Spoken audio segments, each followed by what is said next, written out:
Când fermierul și tânăra văduvă au ajuns în sat ținându-se de mână, aerul s-a schimbat într-o secundă. Nu exagerez. Era ca și cum cineva ar fi tras o perdea invizibilă peste toate fețele din jur. Și atunci am înțeles. Nu era doar un sat. Era un loc care te judeca înainte să apuci să spui bună ziua. Uită ce crezi că știi despre poveștile cu sate liniștite.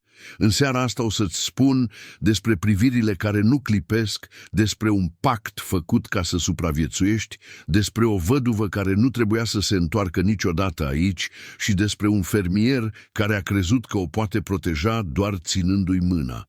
Doar că exact mâna aceea a aprins totul. Și, la final, o să înțelegi de ce satul nu se temea de ei doi, ci de adevărul pe care îl aduceau. Fermierul se numea Andrei. Un om simplu, cu palme crăpate de muncă, cu umeri grei și cu o tăcere care spunea mai mult decât orice discurs. Își trăia viața la marginea pădurii, într-o casă veche, cu un grajd modest și un petic de pământ pe care îl muncea singur. Nu era bogat, dar era drept.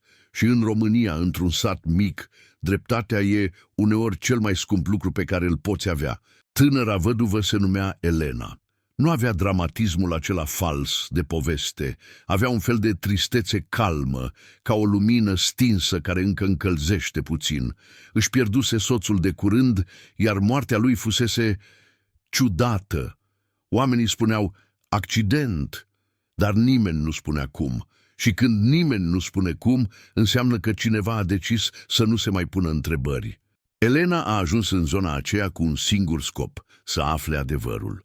Avea în buzunar o scrisoare fără nume, doar cu un mesaj scurt și un loc, să vină în sat și să întrebe de omul de la câmp. Asta era tot. Și dacă te întrebi de ce o femeie singură încă în doliu ar face așa ceva, e simplu. Când pierzi pe cineva și simți că ți se ascunde ceva, curiozitatea devine mai puternică decât frica. Andrei a întâlnit-o la drumul mare, aproape de stația mică de autobuz, într-o după-amiază cenușie cu vânt rece. Elena stătea cu geanta lângă ea, uitându-se în gol, iar în spatele ei se vedeau dealurile, satul ascuns și o ceață care cobora încet. Andrei a trecut pe lângă ea, apoi s-a oprit, nu pentru că era curios, ci pentru că a văzut ceva în felul în care ținea geanta, ca și cum se pregătea să fugă dinainte să ajungă. A întrebat-o simplu dacă e pierdută. Elena a ridicat privirea și i-a spus numele satului. Andrei nu a zâmbit, nu a spus, bine ai venit. A făcut un pas mai aproape și a vorbit încet, ca și cum nu voia ca pădurea să audă. Nu intră singur în sat. Elena a crezut că e doar grijă. A zis că are nevoie de un loc unde să stea măcar o noapte. Andrei a privit spre drumul care urca spre sat și atunci Elena a observat ceva. Andrei părea speriat. Nu genul de frică pe care o vezi la oameni slabi. Era frica aceea a omului care a văzut cum funcționează lucrurile și știe că nu te ajută nimeni dacă intri pe ușa greșită. Andrei i-a spus că satul nu primește străini ușor. Elena a întrebat de ce. Andrei nu a răspuns direct. A zis doar că sunt seri în care satul se uită la tine până te face să dispari. Elena a încercat să râdă, dar nu i-a ieșit. A întrebat cine e el. Andrei a zis că e fermier și atunci Elena a scos scrisoarea. A zis că a venit să-l caute pe omul de la câmp. Andrei a închis ochii o secundă, ca și cum își confirma o bănuială. Apoi a deschis ochii și i-a spus pe nume fără să o fi auzit înainte. Elena a înghețat. L-a întrebat de unde știe. Andrei a zis că nu e timp, că dacă e aici pentru adevăr, atunci trebuie să facă exact cum îi spune el. Și atunci a venit propoziția care a schimbat totul. Propoziția care explică titlul, care explică privirile, care explică de ce o simplă mână ținută putea salva sau distruge. În sat, în seara asta, dacă pari singur, ești ales. Elena a întrebat ales pentru ce. Andrei a răspuns scurt, ales să porți vina, ales să fii țap ispășitor, ales să devii cauza tuturor lucrurilor care merg prost. Într-un loc mic, e ușor să găsești un om singur și să spui că el a adus ghinion. Și când toți repetă aceeași minciună, minciuna devine regulă. Elena A făcut un pas înapoi, gata să plece. Andrei a ridicat mâna ca un semn de oprire. A spus că nu o oprește să plece, dar dacă ea intră în sat și întreabă de trecut, o vor rupe în bucăți fără să pună mâna pe ea. Nu cu violență, ci cu bârfe, cu acuzații, cu priviri, cu acea foamete de control pe care o au comunitățile când se simt amenințate. Elena a întrebat atunci direct: ai nevoie de mine? Andrei a zis adevărul, iar adevărul suna aproape ridicol de simplu. Am nevoie să intri cu mine în sat, ținându-mă de mână, și să zâmbești ca și cum ești a mea, ca și cum ești soția mea, doar atât. Pentru că un fermier cu o femeie lângă el nu mai e singur. Și dacă nu mai e singur, nu mai e prima țintă. Elena a rămas tăcută mult timp, iar în tăcerea aia se vedea lupta între bunul simț și curiozitate, între frica de sat și dorința de adevăr, între pleacă și rămâi. A acceptat, dar cu o condiție: să o ducă la casa lui după ce trec de sat, nu în centrul satului. Andrei a dat din cap, imediat, ca și cum ar fi acceptat orice, numai să nu fie singur în fața privirilor. Au pornit. Drumul era îngust, plin de noroi, cu șanțuri pe margine. Când s-a văzut primul acoperiș, Elena a simțit cum îi se strânge stomacul. Andrei s-a oprit, a întins mâna și a spus încet: acum, ține-mă de mână. Elena i-a atins palma. Era caldă și aspră. Andrei și-a îndoit puțin degetele peste ale ei, ca să pară natural, ca să pară real. Apoi i-a spus ceva ciudat: nu te uita în ochii lor prea mult. Zâmbește scurt, nu explica nimic, doar fi. Și atunci fermierul și tânăra văduvă au intrat împreună în sat, ținându-se de mână. La început părea că nimeni nu-i vede. Apoi, dintr-o curte, o femeie a ieșit cu un lighean și a rămas nemișcată. Dintr-o poartă, un bătrân s-a sprijinit în baston și a privit lung. De la cârciumă, doi bărbați au tăcut brusc. Totul s-a oprit câteva secunde, ca într-o fotografie. Și privirile tuturor spuneau totul. Nu era uimire, nu era doar curiozitate, era un amestec de evaluare și furie, de parcă satul tocmai își pierduse un plan. Andrei a simțit și el. Elena a simțit cum palma lui se strânge mai tare, nu din afecțiune, ci din avertisment. Mergi, nu te opri. Au trecut pe lângă biserică. Acolo, în fața porții, stătea preotul cu încă doi bărbați. Preotul a privit-o pe Elena de sus până jos, apoi a privit mâna lor, apoi fața lui Andrei. A zis doar atât, cu voce joasă, fără să zâmbească: Andrei, ai venit. Și apoi, aproape ca un șoptit, dar suficient ca să audă Elena: ai adus-o. Elena s-a înfiorat. Cum adică, ai adus-o? De parcă satul o aștepta. Andrei a salutat scurt și a continuat să meargă. Elena a încercat să rămână calmă. Dar în acel moment, o femeie bătrână, îmbrăcată în negru, a apărut de lângă gardul bisericii. Era mică, cu ochi ascuțiți, și când s-a uitat la Elena, Elena a simțit un fel de rușine ciudată, ca și cum i-ar fi citit trecutul. Bătrâna a spus calm: văduvele aduc întrebări. Elena a înghețat. Nu își spusese statutul nimănui. Andrei nu avea de unde să știe oficial. Și totuși bătrâna a spus văduvele, la plural, ca o regulă. Elena a simțit cum îi se umezește palma, dar Andrei a tras-o ușor, fără să facă scenă, și au ieșit din centrul satului, spre drumul care ducea la casa lui, la margine. Abia când au intrat în curte și Andrei a închis poarta, Elena a tras aer adânc. Casa era simplă, dar îngrijită, lemn închis la culoare, un pridvor mic, ferestre curate. Nu părea un loc de om rău, părea un loc de om obosit. Elena s-a întors spre Andrei și a spus direct: de unde știau că sunt văduvă? Andrei a luat o secundă înainte să răspundă, apoi a zis: pentru că te cunosc. Elena a simțit cum îi urcă sângele în obraj.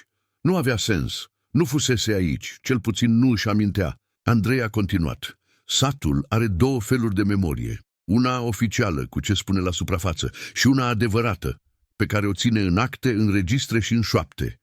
Tu ești în șoaptele lor. Elena a scos scrisoarea și a întrebat cine a trimis-o. Andrei a privit scrisoarea cu o tristețe grea și a zis: cineva care n-a putut spune adevărul cu gura lui.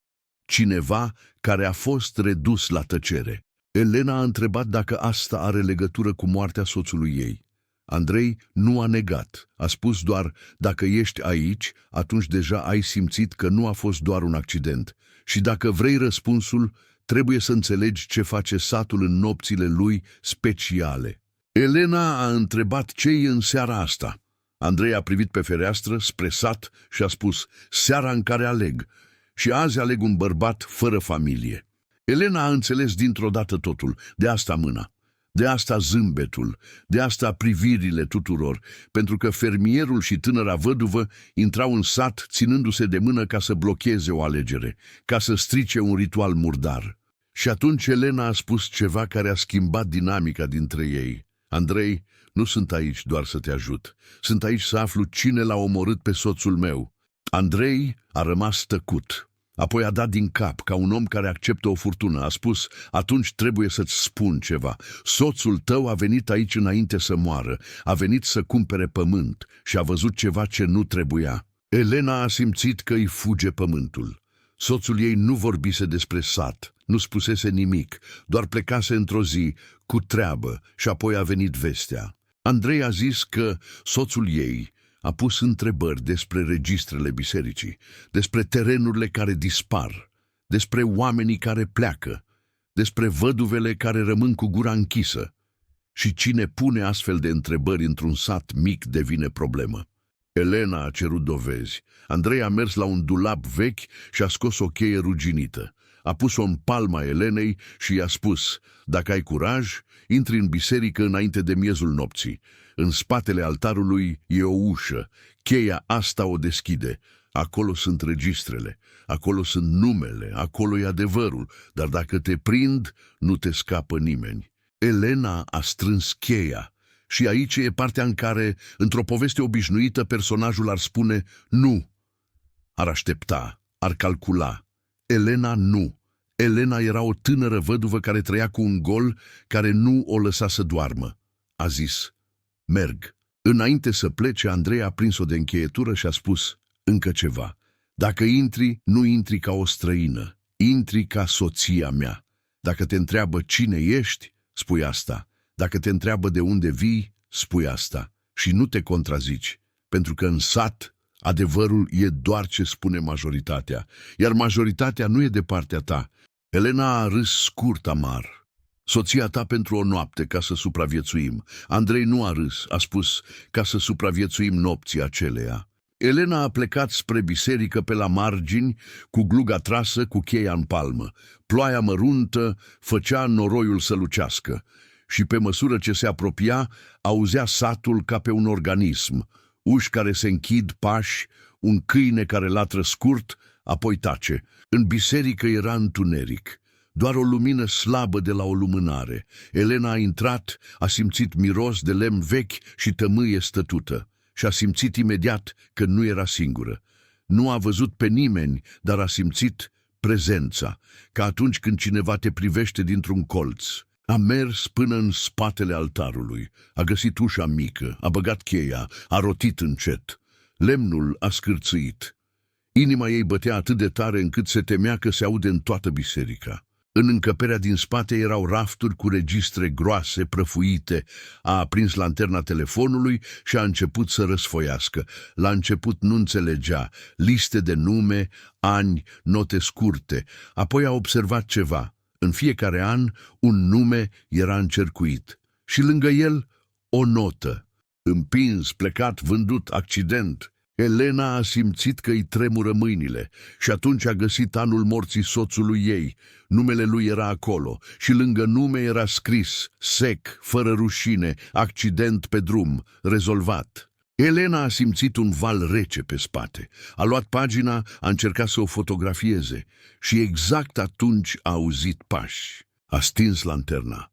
A rămas nemișcată. Pașii s-au oprit în biserică. O voce joasă a spus, știu că ești aici. Elena a simțit că îi se înmoaie genunchii. A recunoscut vocea preotului. Și dintr-un alt colț, o a doua voce femeiască, bătrână, văduvele nu stau cu minți. Elena a strâns cheia și a făcut singurul lucru care putea să o salveze. A ieșit din încăpere. A tras ușa încet și a mers spre altar ca și cum ar fi venit să se roage. Cu gluga trasă, cu capul plecat, ca o soție de fermier care s-a rătăcit. Preotul s-a apropiat.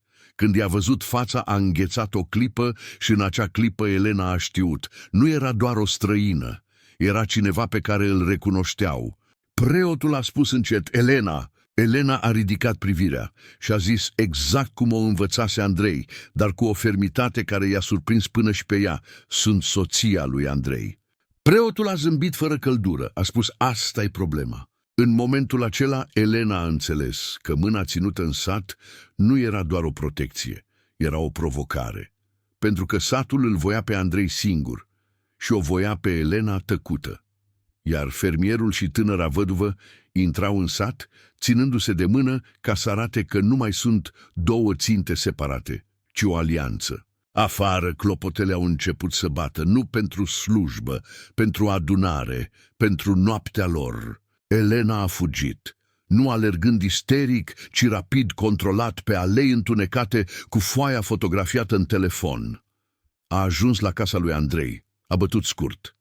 Andrei a deschis și când i-a văzut fața, a înțeles fără cuvinte, a găsit. Elena i-a arătat fotografia. Andrei a închis ochii ca un om care se pregătea de ce e mai rău. A spus, acum nu mai e vorba doar de mine, e vorba de tine și e vorba de sat. Au auzit pași în curte, voci, cineva râdea încet, ca și cum ar fi venit la un spectacol. Andrei a stins lumina, a tras perdelele, a spus, indiferent ce auzi, nu deschizi. O voce de afară, jovială. Andrei, ai adus femeile în sat și nu ne-o arăți? Ce fel de om ești? Elena a recunoscut tonul acela, prietenos la suprafață, crud de desubt. Era tonul oamenilor care te pot distruge cu zâmbetul pe buze. Andrei a șoptit, ăsta e omul primarului. Elena a simțit că îi se strânge pieptul. A întrebat, primarul e implicat? Andrei a răspuns, primarul e satul. Bătăile nu și-au devenit mai puternice. O altă voce, bătrână, șuierată. Văduva e aici. Simt. Elena a simțit cum îi se ridică părul pe ceafă, dar și-a amintit promisiunea, fără panică, fără țipete, fără scene. Andrei a strâns mâna Elenei și a zis, dacă intră, nu te dezlipești de mine. Dacă te separă, pierdem. Elena a dat din cap. Și atunci s-a întâmplat ceva neașteptat. Nu ușa s-a spart, nu au intrat. În schimb, pașii s-au îndepărtat, iar satul a tăcut. Un fel de tăcere care te sperie mai tare decât zgomotul, pentru că înseamnă că planul e altul. Andrei a privit pe geam, printre scânduri, și a zis, ne cheamă la adunare. Vor să facă alegerea în fața tuturor și vor să te folosească pe tine ca să mă facă să cedez. Elena a întrebat, și dacă nu mergem? Andrei a răspuns simplu. Atunci ne transformă în vinovați fără proces. Ne închid cu priviri până nu mai avem unde să respirăm. În România rurală uneori, comunitatea te poate îngropa fără să atingă pământul. Au ieșit. Și din nou, fermierul și tânăra văduvă au mers împreună. Și din nou s-au ținut de mână, doar că acum nu mai era teatru, era declarație. Când au ajuns în centrul satului, erau toți acolo. Focuri mici, fețe întunecate, șoapte. Primarul stătea în față, prea bine îmbrăcat. Preotul lângă el. Bătrâna în negru puțin în spate, cu un zâmbet mic, ca și cum ar fi văzut deja finalul. Primarul a vorbit despre tradiție, despre ordine, despre cum satul are nevoie de unitate. Și apoi a privit spre Andrei și Elena și a zis, uite, Andrei s-a întors cu o femeie. Poate nu mai e singur. Poate nu mai poate fi ales. Și atunci privirile tuturor au devenit mai ascuțite, pentru că în planul lor Andrei trebuia să fie singur. Dar era acolo, cu o tânără văduvă, ținându-se de mână, iar privirile tuturor spuneau totul, că asta nu era permis. Primarul a întrebat-o pe Elena cu voce dulce, rămâi în sat? Elena a simțit capcana. Dacă zice nu, confirmă minciuna. Dacă zice da, se leagă de sat. Elena a răspuns exact cuvântul care aprinde oamenii care ascund adevărul. Rămân până aflu. Un murmur a trecut prin mulțime. Preotul a strâns maxilarul. Bătrâna a zâmbit puțin mai larg. Primarul a făcut semn cu mâna, a adus un sac, bucăți de lemn înăuntru, marcate. Alegerea lor. Un bărbat a băgat mâna, a scos un lemn și prea repede, fără să se uite, a spus numele. Andrei! Elena a simțit că o ia cu amețeală. Andrei a rămas drept. Primarul a zâmbit ca un om care își recuperează controlul. Și atunci Elena a făcut ceva ce nimeni nu se aștepta. A scos telefonul și a ridicat fotografia registrului în aer. A zis tare, nu e alegere, e listă. Și soțul meu era pe listă. Mulțimea a încremenit. Unii au părut cu adevărat șocați, alții au părut doar enervați că secretul iese la lumină. Primarul a făcut un pas înainte, minți. Elena a spus calm, am dovada. Registrul din spatele altarului, an după an, nume după nume și lângă nume scrie accident, rezolvat. Și atunci s-a întâmplat plot twist-ul pe care nici Elena nu-l vedea venind. Bătrâna în negru, cea care părea de partea lor, a ridicat mâna și a zis, ajunge. Toți au tăcut, inclusiv primarul. Bătrâna s-a apropiat de Elena și a privit-o în ochi. A spus încet, dar clar, el a murit pentru că a încercat să oprească asta. A venit să cumpere pământ, da, dar a văzut lista. Și când a văzut lista, a vrut să o scoată la lumină. De aceea l-au pus pe drum. De aceea a fost accident. Elena a simțit că îi se strânge inima, dar bătrâna nu s-a oprit. A continuat, și tu ai fost adus aici nu ca să-l salvezi pe Andrei, ci ca să-i pui pe toți în fața adevărului, pentru că o văduvă nu mai are ce pierde și o văduvă nu mai tace. Primarul a încercat să intervină, dar era prea târziu, pentru că atunci oamenii au început să murmure altfel. Nu împotriva Elenei, împotriva lui. Și știi care e partea cea mai puternică? Nu a fost nevoie de violență, nu a fost nevoie de gloanțe sau sânge. A fost nevoie doar de un lucru, să nu mai fie singuri, să nu mai fie separați. Fermierul și tânăra văduvă au intrat în sat ținându-se de mână, iar privirile tuturor spuneau totul. Dar acele priviri nu au mai putut conduce povestea până la capăt, pentru că, odată ce oamenii au văzut hârtia, odată ce au auzit cuvântul listă, frica a început să se rupă. Primarul a încercat să plece, nu a putut. Drumul s-a închis cu trupuri simple, cu oameni care până atunci tăcuseră. Preotul a făcut un pas în spate. Bătrâna a rămas lângă Elena, ca o umbrelă veche. În final, alegerea a fost schimbată. Nu au mai ales un bărbat fără familie. Au ales să nu mai joace jocul. Andrei a privit-o pe Elena și i-a zis foarte încet, ai schimbat totul. Elena a răspuns nu. Adevărul a schimbat, eu doar l-am adus. Dimineața satul arăta la fel. Case, fum, câini, noroi. Dar ceva era diferit. Privirile nu mai erau aceleași. Când Elena a trecut, unii au întors capul, rușinați. Alții au dat din cap, ca o scuză fără cuvinte. Elena nu a rămas în sat pentru o poveste de iubire. A rămas cât a fost nevoie ca adevărul să nu fie îngropat din nou. Apoi a plecat, cu un fel de liniște dureroasă, dar reală. Andrei a rămas, nu ca țintă, ci ca un om care pentru prima dată nu mai era singur în fața lor. Și acum te întreb pe tine, pentru că vreau să aud ce ai face. Dacă ai fi fost în locul Elenei, tânăra văduvă, ai fi plecat la prima privire rece sau ai fi rămas până la capăt? Și dacă ai fi fost Andrei, fermierul, ai fi îndrăznit să intri în sat ținându-te de mână cu cineva, știind că privirile tuturor spun totul? Scrie-mi în comentarii ce crezi. Satul era rău sau doar speriat și condus de cine nu trebuia? Și spune-mi dacă vrei să continui universul ăsta, pentru că în satele de genul acesta, după ce cade un om puternic, apar imediat alții care vor să-i ia locul. Iar uneori, adevărata luptă începe abia după ce ai supraviețuit nopții aceleia.